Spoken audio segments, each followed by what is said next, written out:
We got very close to getting married in 1964. He said, "You know, I'm not going to marry an actress." And I said, "Well, I don't blame you.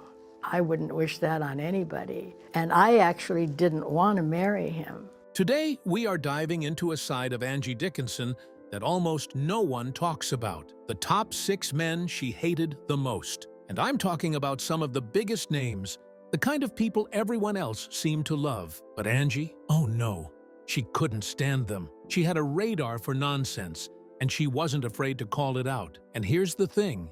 You're going to want to watch all the way to the end, because the number 1 guy on this list will have your jaws on the floor. Come along to find out. Number 6. Frank Sinatra. Angie Dickinson's complex relationship with Frank Sinatra tops our list of the top 6 men Angie Dickinson hated the most. Though hate might be too strong a word in this case, their connection reveals a passionate yet problematic relationship that significantly impacted her life. Their fateful first meeting occurred in 1953 on the Colgate Comedy Hour, setting the stage for what would become a decades-long entanglement. During this encounter, Sinatra's bodyguard summoned Dickinson to his dressing room, where the singer boldly asked, "Are you attached?" When she admitted yes, he responded with characteristic confidence, "Shall I take your number?" Despite being married to her first husband, Gene Dickinson, and Sinatra to his second wife, Ava Gardner, she gave him her number anyway. This initial interaction sparked what Dickinson later described as a 20-year on-and-off romantic relationship. Their chemistry intensified when they co-starred in the 1960 film Ocean's 11, where she played his character's wife, Beatrice. That same year, her first marriage ended in divorce, creating more opportunities for their relationship to develop. As their connection deepened, Dickinson and Sinatra reached a critical juncture in 1964. "We got very close to getting married in 1964, Dickinson revealed in a CBS Sunday Morning interview. They had serious conversations about matrimony, as she explained. We actually talked about it. We were so comfortable with each other that it wasn't really necessary, but it did come up a couple of times." Throughout their relationship, Sinatra's strong personality and controlling tendencies became apparent. His well-documented impatience with filmmaking affected their professional interactions. During the filming of Ocean's 11, after completing a scene together, the director requested a second take.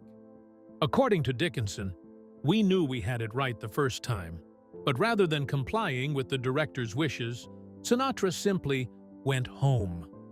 His lifestyle presented significant challenges for Dickinson. She later admitted, "I wasn't keen on it. I would not have wanted to take that challenge on." Sinatra's late-night habits particularly troubled her. "He went to bed at 6 a.m., she noted, highlighting their incompatible routines. Additionally, Sinatra maintained a dismissive attitude toward marrying actresses, creating another barrier to their union. He actually did say, "You know, I'm not going to marry a movie star." And then he married Mia Farrow, Dickinson recounted. This contradiction surely stung, considering his subsequent marriage to actress Mia Farrow in 1966. Nevertheless, despite these complications, Sinatra maintained enough influence that Dickinson felt unable to refuse him outright. "I actually didn't want to marry him, so I didn't want him to ask me to marry him, because I didn't want to say no to Frank Sinatra."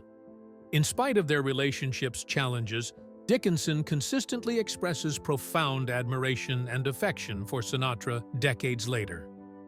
"Well, he's the love of my life," she told Fox News Digital. This sentiment appears repeatedly in her interviews, with her stating, "I was crazy about him. He was fabulous. He was absolutely the love of my life." Her description of Sinatra reveals his complex character.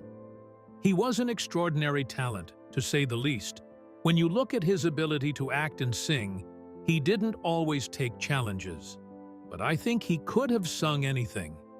Beyond his talents, she acknowledged his multifaceted personality. He was also an extraordinary man. He was difficult, wonderful, brave, and foolish. Dickinson characterized Sinatra as one of the most charismatic men that ever was, with that amazing voice, too. According to her, he had no choice but to let it all hang out. He was just magic. He said it like it was. Walked the walk. Surprisingly, another reason Dickinson hesitated to marry Sinatra stemmed from her respect for his first wife. "I adored his ex-wife Nancy," she explained. "She was so wonderful and so gracious. She just looked at me like another friend of their daughters." This revealed a complex dynamic where Dickinson felt conflicted about potentially replacing someone she genuinely admired. Following their romantic relationship, Dickinson and Sinatra maintained a friendship until his death in 1998. When reflecting on him, she shared, "I just smile because it feels good to think about him." This statement reveals both the lasting impact he had on her life and her ability to look back at their complicated relationship with fondness rather than resentment. Their connection, though fraught with challenges and ultimately not culminating in marriage, demonstrates how even relationships with powerful men who complicated her life could still be viewed with affection by Dickinson decades later, making Sinatra's inclusion on this list somewhat ironic. Their story showcases the nuanced reality behind Hollywood relationships, where love, career, lifestyle, and personality conflicts all intertwine. Number 5. Burt Bacharach. In stark contrast to her relationship with Sinatra, Angie Dickinson's marriage to Burt Bacharach represents a more formalized union that ultimately became one of her most painful relationships, earning him a prominent spot among the top 6 men Angie Dickinson hated the most. The relationship between Hollywood actress Angie Dickinson and acclaimed composer Burt Bacharach began in 1965 when they met in New York. Shortly thereafter, she followed him to London, where he was composing music for What's New Pussycat. Their whirlwind romance culminated in marriage on May 5, 1965, at the Silver Bell Wedding Chapel in Las Vegas. This ceremony marked the beginning of what would become a 16-year relationship filled with both passion and profound challenges. Initially, their union seemed promising, a golden Hollywood couple combining Dickinson's acting prowess with Bacharach's musical genius. However, troubling signs emerged almost immediately. In his memoir, Bacharach confessed, "I had only been married to the Hollywood actress Angie Dickinson for about 9 months when I started thinking about getting a divorce." He admitted to affairs with a stunning violinist on tour and another woman in New York during this early period. Their relationship took an unexpected turn when Dickinson became pregnant. Bacharach wrote, "When Angie told me she was pregnant, I was so surprised and overjoyed at the prospect of having a child that I completely forgot about all that and began doing everything I could to keep our marriage going." On July 12, 1966, they welcomed their daughter Nikki, who was born 3 months and 20 days premature, weighing only 1 pound, 10 ounces. Doctors doubted she would survive the night. Throughout their marriage, Bacharach's infidelity remained a persistent issue. In his memoir, Anyone Who Has a Heart, he openly acknowledged his history of cheating on all 3 of his first wives. Furthermore, he wrote that less than 9 months into their marriage, he was already hooking up with several other women and was even contemplating divorce until he learned about Angie's pregnancy. As their daughter Nikki grew, she exhibited unusual behaviors that Dickinson recognized required special attention. Consequently, Dickinson rearranged her professional life to prioritize family, often turning down major film roles, including Hot Lips Houlihan in MASH, to accept smaller TV projects that allowed her to be home more often. Dickinson's commitment to family extended to her work on Policewoman, where she refused to work weekends or overtime because her life revolved around Bacharach. She even requested to leave the set to cook dinner for Bacharach and Nikki, demonstrating her dedication to maintaining their family life despite her growing career. Meanwhile, Bacharach remained emotionally distant and preoccupied with his own career. A significant shift in their relationship dynamics occurred when Angie's career surged with Policewoman in 1974, whereas Bacharach's career went into the wilderness following the failure of Lost Horizon in 1973, for which he had composed the music. This role reversal created additional strain as Bacharach, a New Yorker used to going out at night after working, struggled with Dickinson's demanding schedule. Adding insult to injury, Bacharach declined to write the theme music for Policewoman because he didn't think it was going to be a hit, showing little support for what became one of Dickinson's defining roles. The most devastating aspect of their relationship centered around their daughter Nikki, who faced significant challenges from birth. Beyond her premature arrival, Nikki exhibited increasingly concerning behaviors, including cutting the hair off her dolls and the manes of her toy horses and saving everything: broken toys, pieces of glass, old batteries and dog poo, in a mound on top of a dresser in her closet. These challenges strained their marriage immensely. Bacharach himself acknowledged, "Angie was completely preoccupied with Nikki during her first 7 years, dealing with the child's bizarre behavior." He candidly admitted, "Would our marriage have lasted if not for Nikki? I doubt it. After Nikki was born, everything changed because the focus was always on her." Ultimately, the pressure of caring for Nikki, while navigating their careers, led to separation. Bacharach moved to their beach house in Del Mar, California, while Angie remained with Nikki in Los Angeles. They officially separated in 1976, yet maintained an unusual arrangement where they were living separately, but not permanently separate. During this period, Bacharach spent most of his time at their beach house in Del Mar, California, but he frequently stayed at the Beverly Hills family home. Even during separation, Dickinson maintained her commitment, stating, "I still consider myself married to Burt Bacharach, quite married. I love Burt. I adore him." Nonetheless, they finally divorced in 1981 after being separated for 5 years. Tragically, it wasn't until Nikki was 34 years old that she received a proper diagnosis of Asperger's syndrome. Prior to this, at age 16, Nikki had been sent to the Constance Bultman Wilson Center, a psychiatric treatment center in Minnesota, where she lived for 10 years, a decision Bacharach later regretted, admitting there was always resentment from Nikki that he imprisoned her. The ultimate heartbreak came on January 4, 2007, when Nikki died by voluntary death at age 40. This devastating loss marked the final chapter in what had been a profoundly challenging relationship between Dickinson, Bacharach, and their beloved daughter. In retrospect, Dickinson reflected that they really never should have married. "We should have stayed in a romance, in love, and I should have walked away long before." Bacharach himself later admitted that he should never have been married, recognizing how his personal limitations had contributed to their relationship difficulties. Number 4. Jack Webb. Behind the scenes of Hollywood's glittering facade, Jack Webb emerges as a figure whose power operated through silence on our list of the top 6 men Angie Dickinson hated the most. Unlike the passionate conflicts or marital struggles that defined her other relationships, Webb's damage came through quiet erasure. Jack Webb established himself as an influential figure in television history through his creation of Dragnet, a groundbreaking series that shaped American crime dramas. As the show's star, producer, writer, and director, Webb wielded enormous influence throughout Hollywood, particularly in television production during the 1950s and 1960s. His meticulous approach to television production became legendary.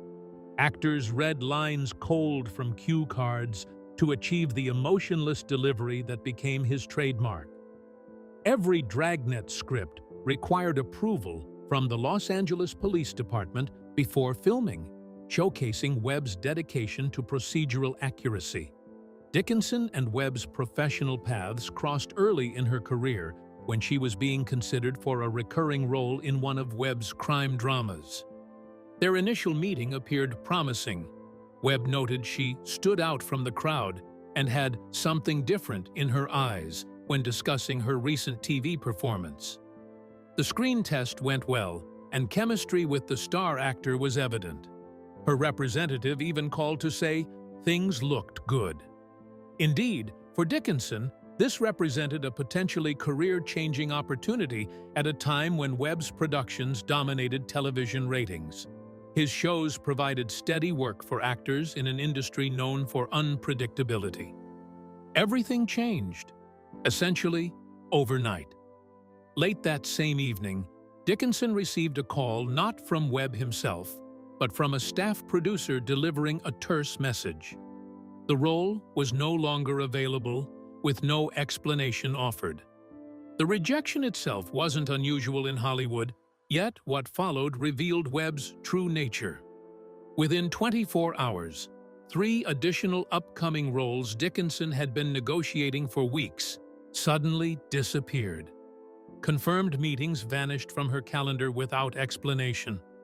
An industry friend eventually provided clarity during a quiet dinner conversation. Webb had retaliated simply because Dickinson had politely declined his advances. She had believed her professionalism would speak for itself. Yet Webb's ego couldn't tolerate rejection, especially by a woman he thought was rising too quickly and shining too brightly. Most disturbingly, Webb never confronted her directly. There was no argument, no visible conflict, merely silent erasure. His approach to sabotage mirrored his directing style: unemotional, methodical, and completely effective. Erasing her from Hollywood's landscape proved as simple as crossing her name off a list. The consequences were immediate and far-reaching. Casting directors stopped calling. Studios offered only minor roles or parts that undermined her established reputation. A career featuring film and television leading roles suddenly consisted only of cameos, background parts, and maternal roles for characters half her age. Webb's public image contrasted dramatically with this private vindictiveness. To the American public, he represented unemotional professionalism, famous for his character Sergeant Joe Friday's catchphrase, "Just the facts, ma'am." His shows spoke directly to the hitherto unexploited American appetite for unemotional professionalism. Critics recognized his influence, noting Webb was one of the most influential personalities to work in television during the 1950s and 1960s, the heyday of the big three networks, and the formative period of the media age. His productions emphasized surface reality and procedural accuracy, values that resonated deeply with mainstream American audiences. Webb's success continued unabated throughout this period. His shows received more awards, and his industry influence expanded, all while Dickinson's star mysteriously dimmed. No one questioned her sudden career decline. Many assumed she had chosen to step back from fame, perhaps to focus on family or avoid the pressures of celebrity.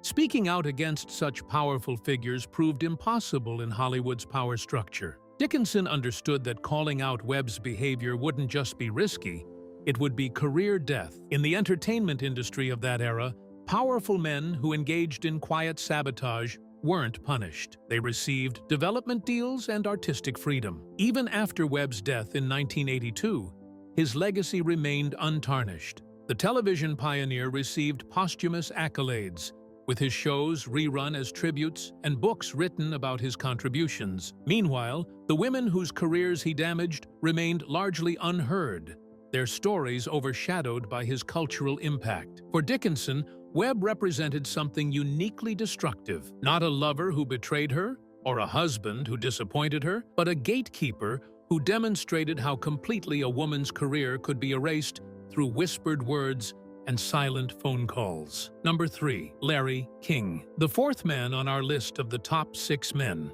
Angie Dickinson, hated the most, represents perhaps the most insidious form of relationship toxicity. Larry King, the legendary radio and television interviewer, recognized worldwide by his gravelly voice and signature suspenders, brought psychological manipulation into Dickinson's life that proved far more damaging than his public persona suggested. For several years in the 1990s, Dickinson dated the famous broadcaster Larry King. This timeline is supported by multiple sources, although some reports suggest their relationship may have begun earlier, potentially spanning 5 years from 1983 to 1988.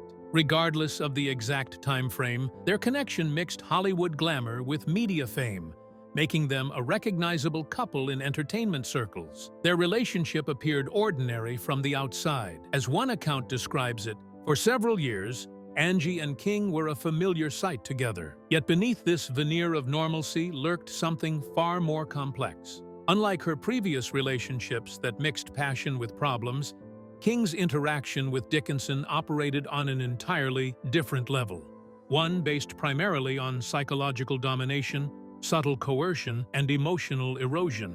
What initially appeared as devotion quickly revealed itself as something darker. King claimed to love her more than life itself, yet simultaneously became the one who broke her in the most subtle yet damaging way. His approach to control differed markedly from other men in Dickinson's past. He didn't need to raise his voice or resort to physical violence to make Angie feel small. He did it through psychological games. King's jealousy manifested in constant suspicion. Every smile she gave to someone else, every word she spoke to a friend, was met with suspicion and jealousy.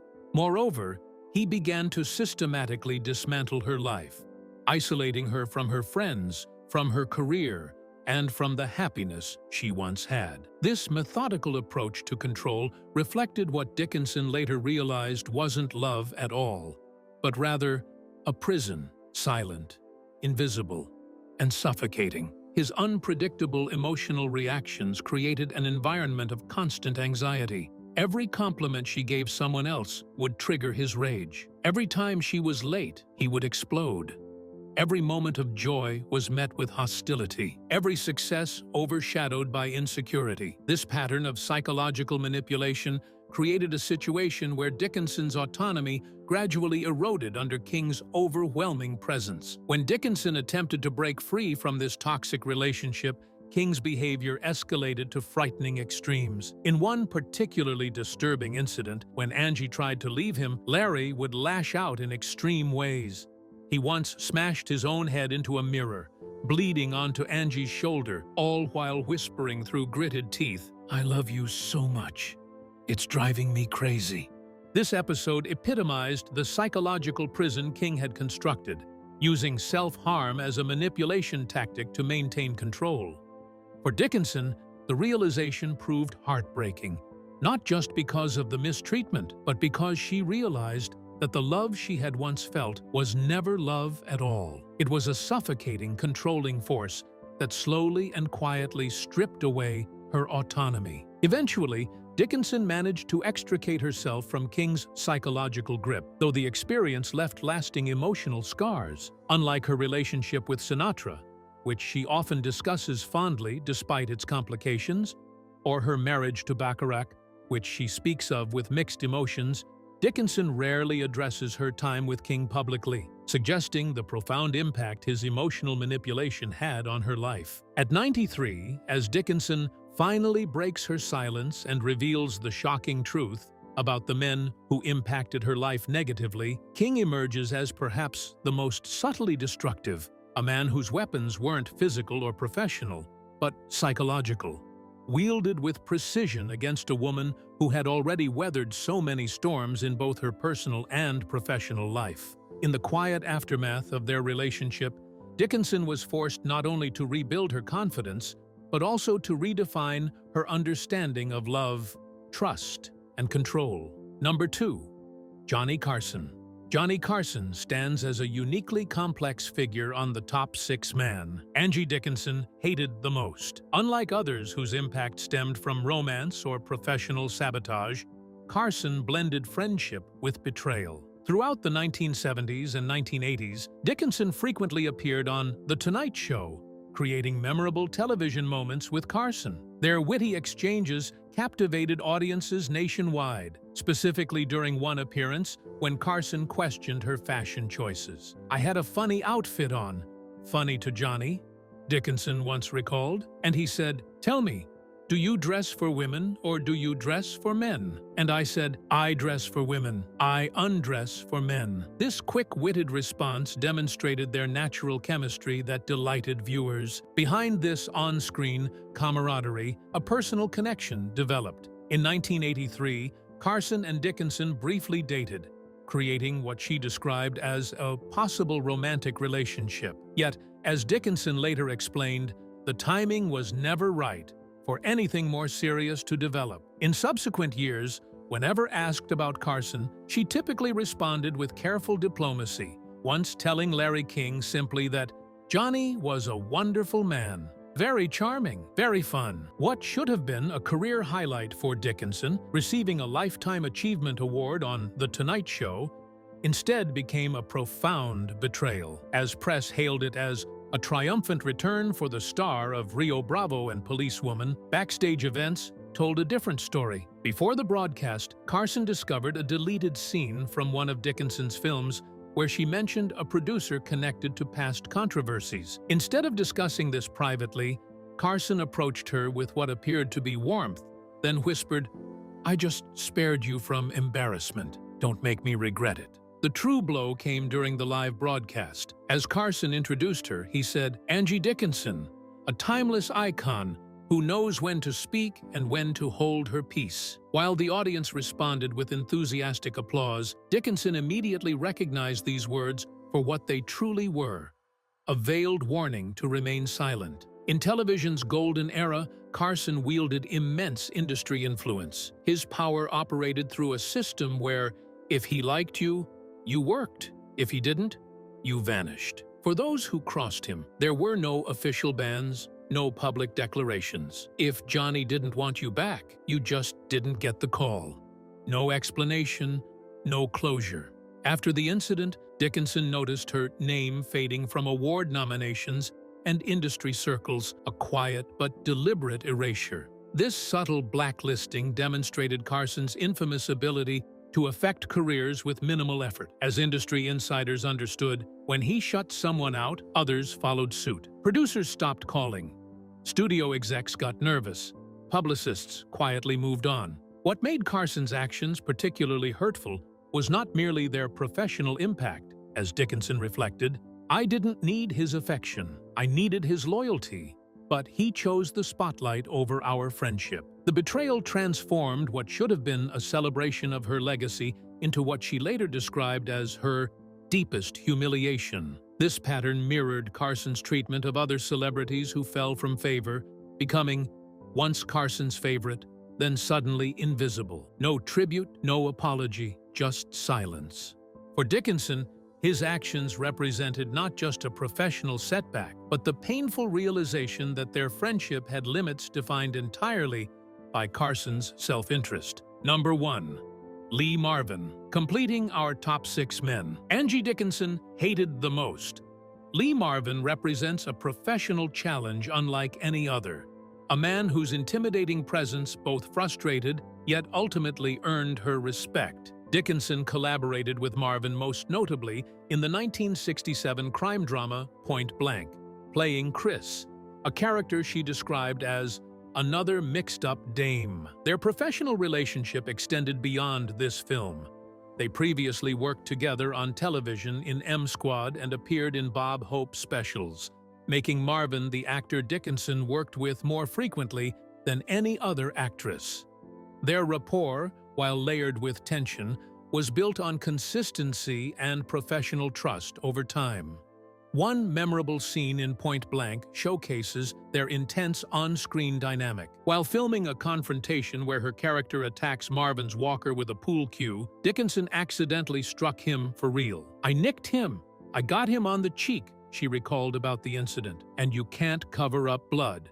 So, you can tell I got him." The incident, while minor, emphasized how real the emotions on set often became. Marvin's real-life persona was almost inseparable from the toughness he portrayed on screen. According to Dickinson, he was wounded in the war, and he carried that wound with him. That experience shaped him in ways that made him far from a friendly or easygoing presence. Dickinson described him simply and honestly. "He was what you think he was. He didn't have to act. He was a tough bastard." That kind of intensity naturally influenced everyone around him, and it certainly affected Dickinson during their scenes together. Director John Boorman recalled that she was afraid of him in a sense, uneasy with the character Lee was playing, a terrifying figure. But that fear wasn't a hindrance. It became a tool that added depth and tension to their interactions. During her character's emotional breakdown, that dynamic came fully into play. Boorman noted, when she got into that scene,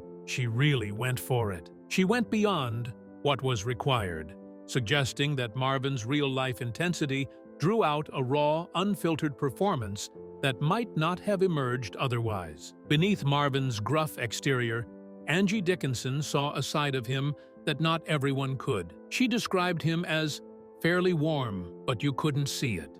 You had to look for it. Their relationship was not without its challenges, yet over time, it grew into one of mutual respect. Dickinson came to acknowledge him as a great guy, but really no frills, appreciating his straightforward nature. There was a subtle chemistry between them that went beyond professional boundaries, though it largely remained unspoken. A friend of Marvin's even noted a definite "I" thing whenever they were at social gatherings, suggesting an unacknowledged connection. It's said that if Marvin had been less shy around women, he might have acted on his feelings for Dickinson, but his reserved nature held him back. She later reflected that there was a quiet sadness about him, a man who had seen too much and said too little. To Dickinson, Marvin embodied Hollywood's authentic tough guy, a man who, once established in his persona, never needed to reinvent it. Unlike many other leading men of his era, he avoided romantic comedies and musicals, preferring roles whose characters carried a past marked by violence, reflecting the raw, unpolished edge that made him truly unforgettable. We've come to the end of this video. Thank you so much for watching. If you enjoyed it, please give it a like, drop a comment, and don't forget to subscribe to the channel for more exciting content. Your support helps us grow and bring you even more amazing stories and videos. If you're craving more thrilling content, don't go anywhere. Click on the next video that's about to pop up on your screen. There's plenty more adventure waiting for you, and we can't wait to have you along for the journey. See you in the next one. Thanks again for watching.